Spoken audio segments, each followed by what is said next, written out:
Thanks for listening to Gossip with Celebrity, brought to you by Celebrity.com. This week we talk about the Royals and Aaron Rodgers. Our user feedback is about our site's design, and we end with our weekly feature, The Comments of the Week. The stories, photos, and tweets we talk about can be found at Celebrity.com/podcast under episode 114. Hi, I'm Katie, the founder and editor of Celebrity.com, and I write as Celebrity. And I'm Chandra, I'm the head writer for Celebrity, and I write as Kaiser. So we're going to have one more episode. Well, I think we're off next week. We are. I didn't write it down. This is a problem.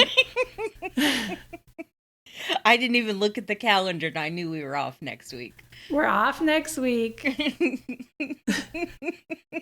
We'll have the next episode out on February 12th, right? Yeah, that sounds right. Yeah, okay. I had to do like very simple math in my head. We're gossip bloggers, not mathematicians. I know it, but it's like, wait, it's going to take too long to move the calendar to the next month. What's 5 plus 7? God. Oh, no. You want to start the podcast over? No, it's fine. It's fine. All right, so last week we talked about the snow, since that's like the most interesting thing that's happening to me, at least.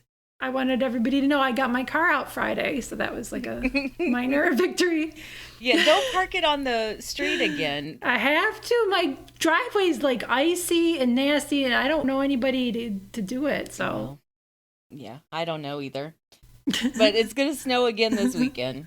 Yeah, that sucks. It doesn't sound like it's going to be crazy icy like it was for the last storm. That was crazy. It's just going to probably just be snow, hopefully. Yeah, I hope that we just get light snow. My friend asked me to go hiking with her Sunday, and I was like, sure, at least it'll get me out of the house. I'm not going to be too sad if I can't leave because it snowed. I think everyone's going to be snowed in, but we're going to have it a lot better than like New Yorkers and Bostonians. They're getting that bomb cyclone crap this weekend. Yeah, Zakia's in Philadelphia, and she was saying that they're getting a lot of snow this weekend, too. Yeah. We're just getting the very tail end of it. You're all like knowledgeable about the weather and stuff. Check out the local weather. What can I say? Oh, okay. So I've been in my house like bummed out because I'm not forcing myself to do anything.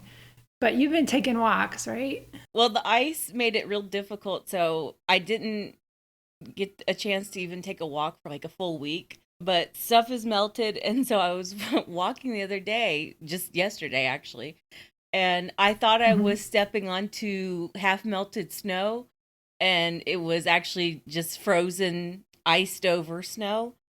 And I slipped and I banged up my knee and my shin really badly. Ooh. And like I was on the ground and I was like, oh shit, did I just break my knee? And everything was so cold because I fell on ice, obviously, and I couldn't feel anything. You can't feel it. And a man was walking right there and he helped me get up. And I was like, oh, nothing's broken. But I was still so cold and he was really nice and he prayed. He like said a prayer for me and my knee.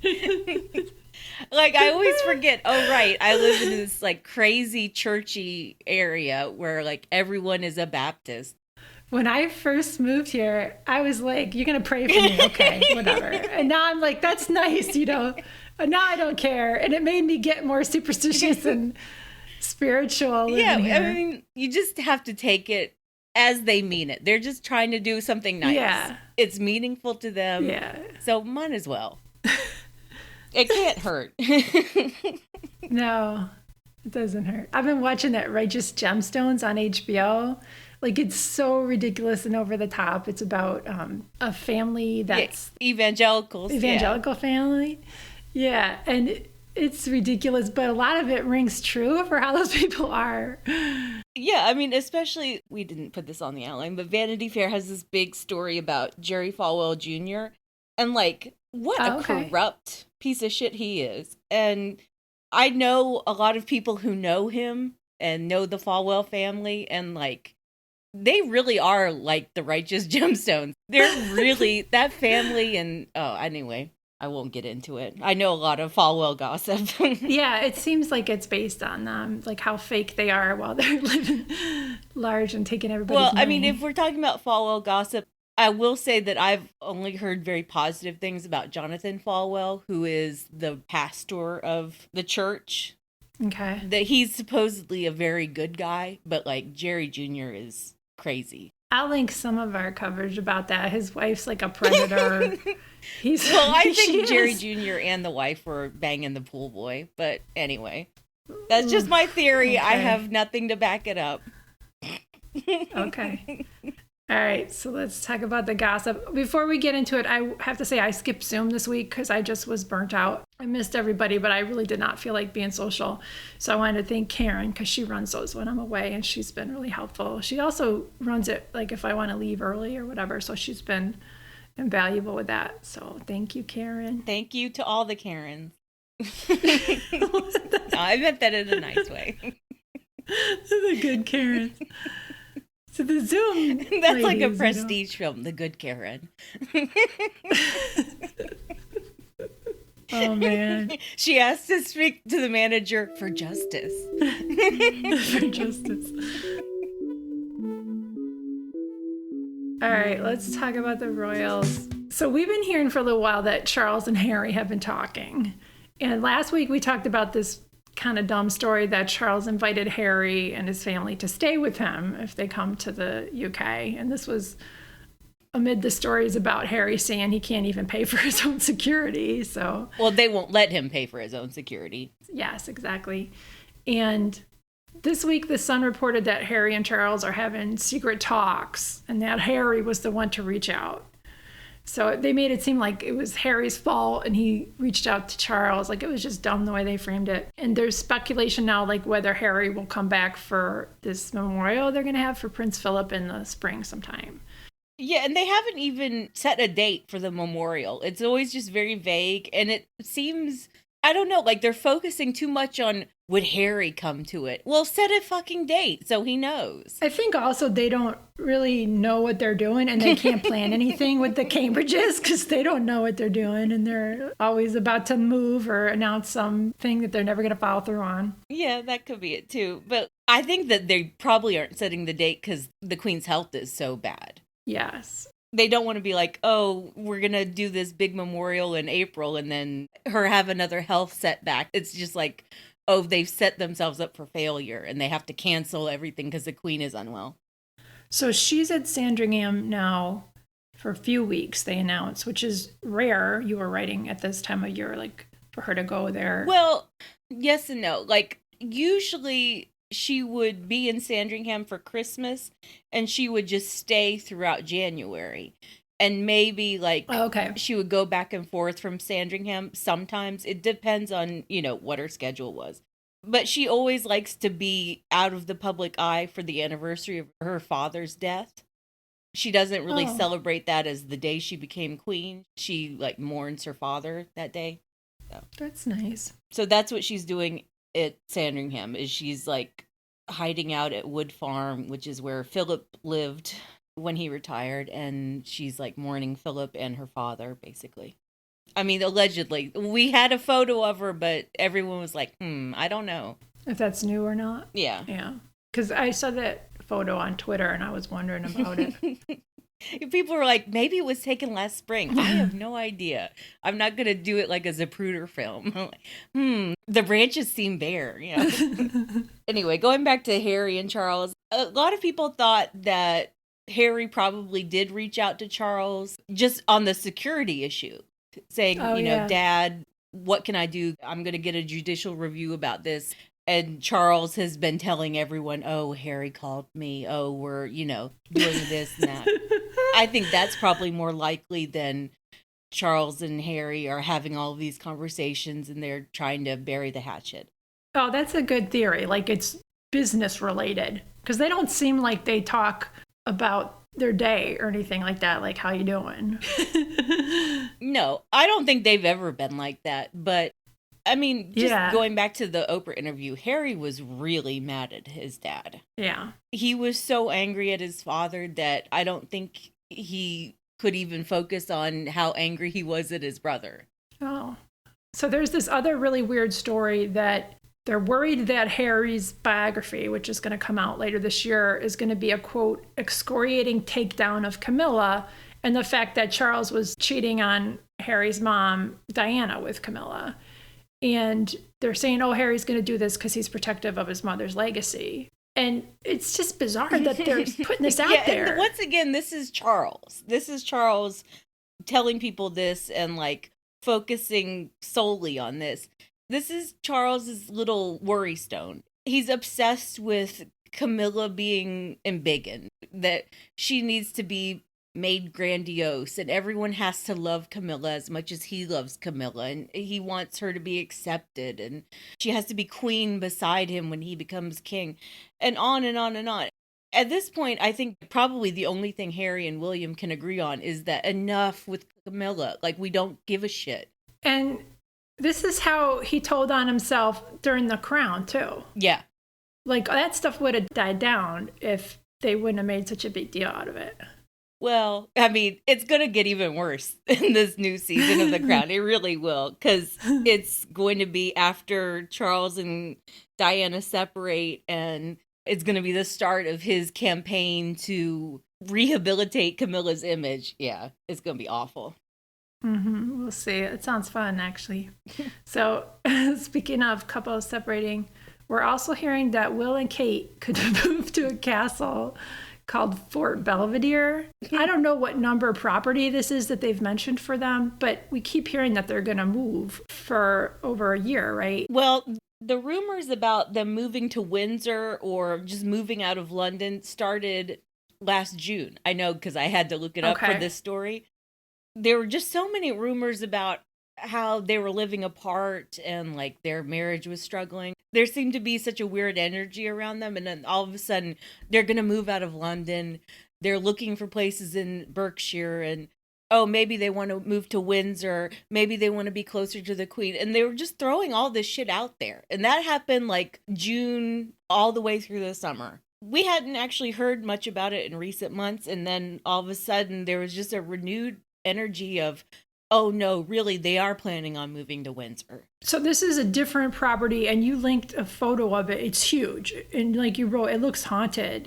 Like it looks like a huge battle castle. Yeah, it looks like a fortified medieval fort or castle. Exactly. It'd be cool to stay there, but I don't know if you'd want to live there. Oof. I'm just like, it feels very ghostly. It's giving you spooks. Yeah. You have to watch that show, Ghosts. It's so cute. It's really cute. It's not that scary. Yeah, it does look cute. I like it. My mom loves it. So if they did move there, they would be kicking out some other family, which they have no qualms with, because you were telling me that they kicked out a family at Anmere Hall when they moved there in 2014, right? Right. Anmere Hall is on the Sandringham property. So it's the Queen's private property. She and her property manager, they get to say, oh, you should move out of this house because it's private property. And so they just kicked a family out of Anmere Hall so that Kate and William could move in.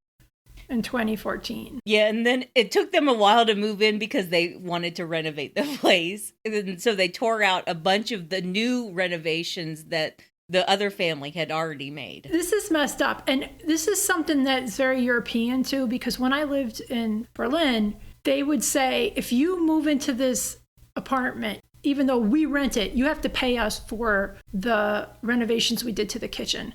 I can't tell you how many times that we heard this. And it is legal to do that. So renters will renovate kitchens and bathrooms and then see if they can recoup that cost from the next renters. Like, it's outrageous. So these people were renting, they redid the kitchen, and then they got kicked out on the Queen's pleasure or whatever. I mean, this is an old story, right. But it's still interesting to me that they lost all that money they invested in it. I mean, they were probably super rich people anyway, but still, it's a pain. Yeah, it is a pain. And you'll link to it, and there's a video of like the old kitchen, and it's so pretty. It's beautiful. It doesn't look dated at all. It looks new. It looks up to date, and it has a little bit of a country vibe, but not much. I would assume that Kate wanted something a lot more frumpy, and shabby chic is probably her style.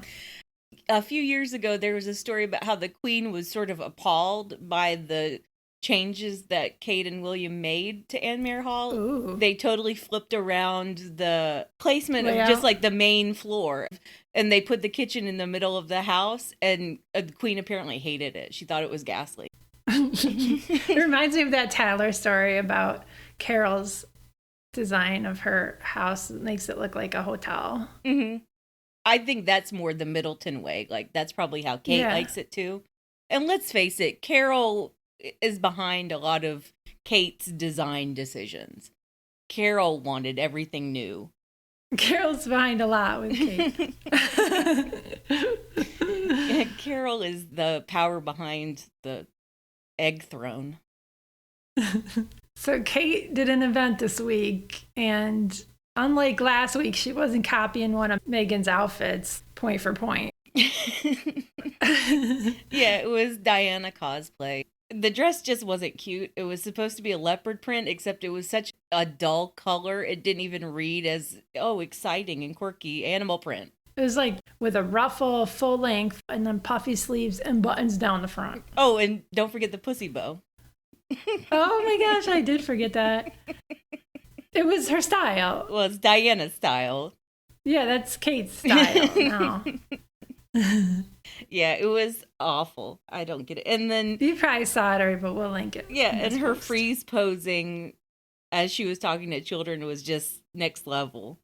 Well, she's with her had mouth a lot of open. time to perfect that.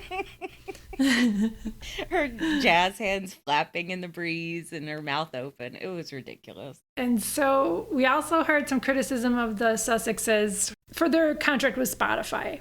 Now, last month, we heard that Spotify was kind of pushing them to produce something because it'd been a year since they put out a podcast.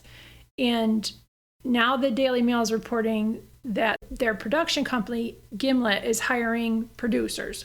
And so they took out a public ad that anyone can read, I think, that says that they're launching a new original show with Archwell, and they're assembling a team for that. And it'll feature high-profile women. Yeah, and I just think that the British media is picking the wrong thing. Yeah. They're just trying to make a story out of a job listing. All that shows is that Harry and Meghan are putting a team together for their podcast. That's all it shows. But like, the real criticism is they haven't done anything except for that one podcast. Not that I'm like trying to point the British media in a certain direction, but like, you're on something when you say, what is taking Harry and Meghan so long with the podcast? They probably should have done something in 2021. Yeah, I mean, they had a baby that year, but it does seem like they could have put out one podcast or two. Right. Like another holiday podcast. It would have been pretty easy for them to do that, I think. I think they don't know what they're doing and they don't know who to trust. I mean, maybe I'm projecting because that's how I am. I just end up doing shit myself for everything because I don't trust anybody. But if you don't know what you're doing with podcasts, you really have to hire people. And they're probably having a hard time and they haven't gotten to that yet. So yeah, and that's why I think that the job listing story that came out this week, it was sort of focusing on the wrong thing. It should have been more like Spotify is actually trying to help them. They're trying to help them put together a team that they can trust that will work with them for a while. And it's not, Spotify is taking this away from them. No, Spotify is helping them.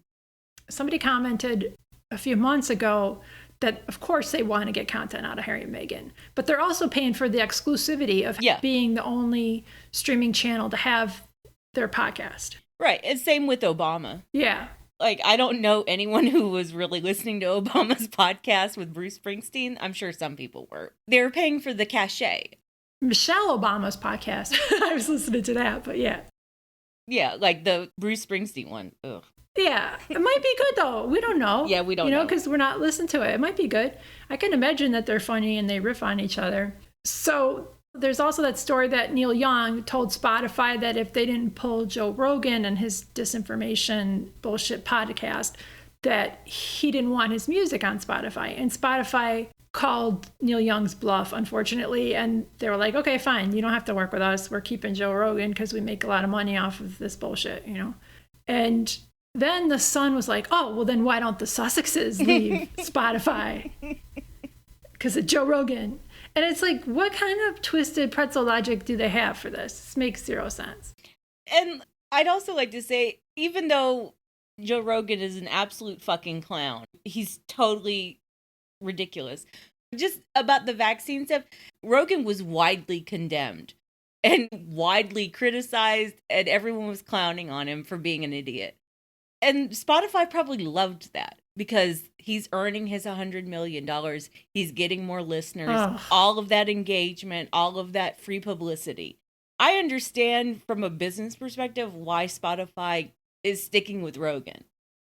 But yeah, it makes sense because they make money off of them and they have more subscribers. I mean, good for Neil Young for taking a stand. I hope it doesn't cost him a lot of money, but he seems like he has plenty. So yeah. And then someone was commenting on this post, I didn't even think of this, that the Keens are on YouTube. And it's not like the British press is blaming them for all the crap that YouTube publishes, like YouTube monetizes hate, etc. Nobody's complaining about them being on YouTube. Like, oh, you shouldn't be on YouTube because there's white supremacists and misleading channels targeting children and, you know, stuff like that. I mean, to be fair, the British media probably forgot about their dumb YouTube channel. They rarely update it. Yeah, nobody's watching that. Remember that watermelon sugar video? Like, that song didn't even go with that. Well, that didn't even go on YouTube, though. That was just like an Instagram video. Like, the Kensington Palace made a William fan cam with Harry Styles watermelon sugar. I don't know if Jason Knopf made it or whoever did it has the crush on William. Ugh. They would have gotten a copyright violation if they put it on YouTube. Yeah, exactly. All right, let's talk about Aaron Rodgers. I just want to talk about him because it's fun to dunk on him. We talked about him in podcast 108, which was out in November, and that was when he caught COVID after he lied about being vaccinated because he had claimed in an interview he was immunized. Like, he asked if he was vaccinated. He's like, I'm immunized. And then he got busted for that. This is back in November. And he said he was targeted by a woke mob. He was being crucified. He also said it was cancel culture run amok. And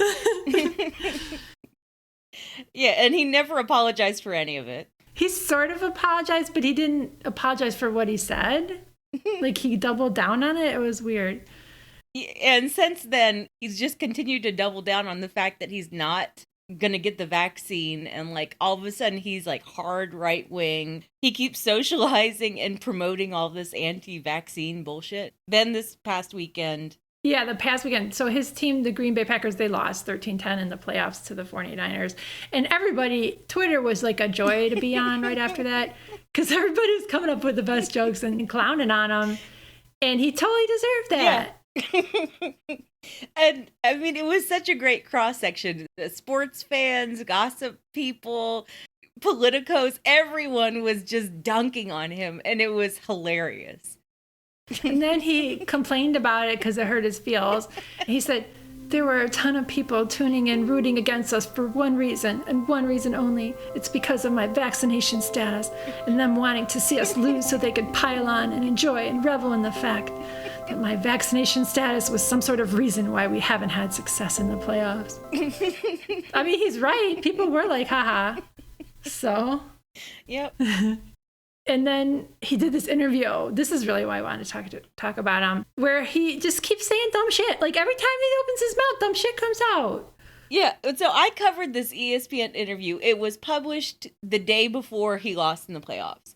Or the Green Bay Packers lost in the playoffs. Like, the ESPN interview is legitimately crazy. And you can feel the ESPN journalists, like, you know, how far am I going to go into this, like, anti-vaccine shit? You could really feel the wheels turning of, you know, at what point does this become I'm promoting or amplifying this misinformation? And then in the middle of the interview, Rodgers starts going off on, like, Joe Biden and how everyone needs to do their own research on vaccines. And it was just a totally bonkers profile of an athlete. So he complained about the CDC and about Biden calling it pandemic of the unvaccinated. Like, he's complaining about facts, basically. Oh, and like Rogers also was talking to ESPN about his multi-process immunization, and that as far as he was concerned, he is vaccinated. Was he taking the sugar pills, like the homeopathic stuff? I have no idea. He's engaged to Shailene Woodley. They're engaged, right?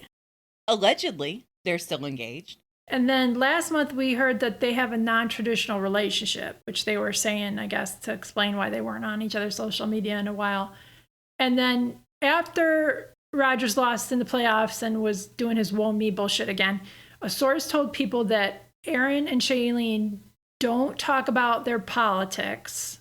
And this is a quote, and they never really have. Early on, they decided to agree to disagree about things and not debate them. How do you have a relationship with somebody who's an anti-vaxxer MAGA? I don't know if he's a MAGA, but he's a total idiot. And you don't agree on basic life shit. There's no political differences anymore. It's basic life values. It's, are you not a racist? Do you believe in science? Like, I could not even talk to somebody who is not a Democrat at this point. I don't even deal with the Bernie bros. Never. Yeah, and someone was like, that's some kind of privilege where two white people can just not talk about politics because it doesn't affect them. Yeah, exactly. Because these horrendous, like, MAGA bullshit policies and, like, the absolute insanity death cult that is the Republican Party, it doesn't affect them. They want little kids to die. Mm-hmm. They want to keep America racist and exclusionary. And they want millions of people to die from unvaccinated people to die from a pandemic. From a preventable disease, yeah. That all you got to do is get a shot and wear a mask. How hard is that? It's not. I do kind of wonder if Shailene is also anti-vaccine. I think she is. She has like a spiritual guru and stuff. I was watching her Instagram live once and she was talking to some wackadoo. Well, she is one too. Yeah. And she, she eats dirt. Literally, she eats clay. And I do think that there's, in the Venn diagram, there's a lot of overlap between Bernie people and do your own research people. Oh, yeah. They are the same. Yeah. Like the Venn diagram is a circle, perhaps. Yeah. Like the Kate stands are MAGAs. Yeah. On Twitter, they are. Yeah. They totally are. Exactly. Someone trolls me. I look on their Twitter. I'm like, look at them talking about Trump. Yeah. I would be surprised if she got vaccinated. Because she doesn't seem like the type. Yeah, and just their whole vibe has been weird for months. They haven't really been talking about each other or doing anything together that we've heard of. So I wonder if they're already halfway broken up. They probably are. That's the non-traditional stuff. Like, yeah. They're not hanging out. As soon as that non-traditional story came out, I was like, oh, they're breaking up. Oh, yeah. It means they're not seeing each other, basically. We're non-traditional. We're already broken up. That's how non-traditional we are. Exactly. All right, let's move on to the user feedback. So we got a nice voicemail from AlarmJaguar, and she's been commenting on our site forever. And she was talking about the fact that we said last week that we try to keep the site simple, like even when we did the back-end upgrade, we kept it simple. I know there's some minor glitches with commenting on phones. I'm working on that, and I'm sorry for that delay. But here's her message that she left. Hey, ladies. I am calling to say thanks for two things. One, for your delightful humor, which kept me warm on a very cold dog walk this morning. And two, for your discussion about keeping the website simple. I am so grateful for that. I hate it when websites update, and it just completely ruins my viewing experience. So keep up the great work. I really appreciate you. That's really nice. Thank you. That was really nice. Yeah. I was texting with her a little bit because she texted me like, oh, I'm AlarmJaguar. And so I thanked her. Yeah, she's been around for years and years. Yeah, I remember her from back in the day. Long time commenter. Yeah. If you want to leave us a message, you can call or text us at 434-218-3219. All right, let's move on to the comments of the week. My comment of the week, well, there were a lot of good comments on this thread. It was about how Kanye West has apparently been bitching to anyone who will listen about how much he hates Pete Davidson. and specifically how much he hates Pete Davidson's style.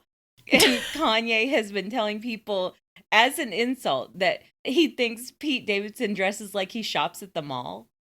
Pete Davidson would admit that. Yeah. There's a video of him at the mall with the Queer Eye guys. I mean, honestly, truly, he looks like a guy who shops at the mall.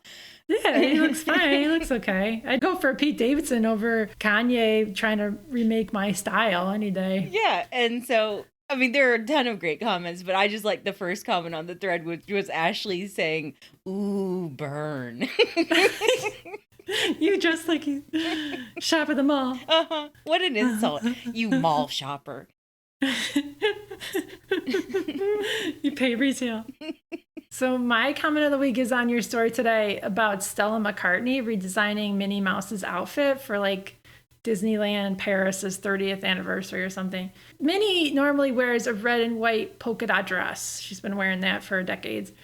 And the Stella McCartney look is like this kind of navy and black polka dot pantsuit. It's not cute. It's not cute at all, right? I want to be like, oh, yay, Minnie Mouse is wearing a pantsuit. But, like, the pantsuit is hideous. Ugh. I like how you covered that like a fashion story and you ripped it apart. That is really funny. I was like, damn, how did you come up with that? Because I was mad that I hated the pantsuit that much. I was like, God damn it, why did they get Stella McCartney? So Joe73C wrote, surprise, Stella McCartney can design ill-fitting, poorly thought-out clothes for cartoons as well. Right? Yeah. Stella McCartney is such a bad designer. I'm sorry, Stella, but it's not your forte. Her stuff is like too loose or weird or it's hemmed too far up. And it's just, ugh. Everything looks so budget. Everything looks lumpy. And, like, you're going to design that for Minnie Mouse? Like No, a Minnie Mouse flared deserves better. pantsuit and polka dots in, like, this terrible little blue With pleats. color. And, yeah. And with bows on the jacket. Oh, I could, like, really go off on that fucking pantsuit. And I like the idea of putting Minnie in a pantsuit, but not that one. No, she needs something sleek and nice. Get Calvin Klein to do something. Yeah, something American. Well, no, it's a Paris thing. It's fine. They use it. Well, Stella's not Parisian. No, she's not. Mm. That made me I mad. like how you ended that by talking about the green M&M. She's going to get the green M&M sexy boots. Oh, I mean, that pantsuit would have looked a lot cuter with a pair of boots. Yeah. Poor Minnie deserves better. Oh, and that bow. The bow was terrible, too. No, like, you can't... Okay, use a bright color for Minnie. Yeah. Like, it's fine to use blue like you wrote, but make it like a light blue with a light blue and white. That would have been cute. Turquoise would look great on Minnie. Yes. She needs some jewel tones. All right. Thanks for listening, bitches. Thanks, bitches.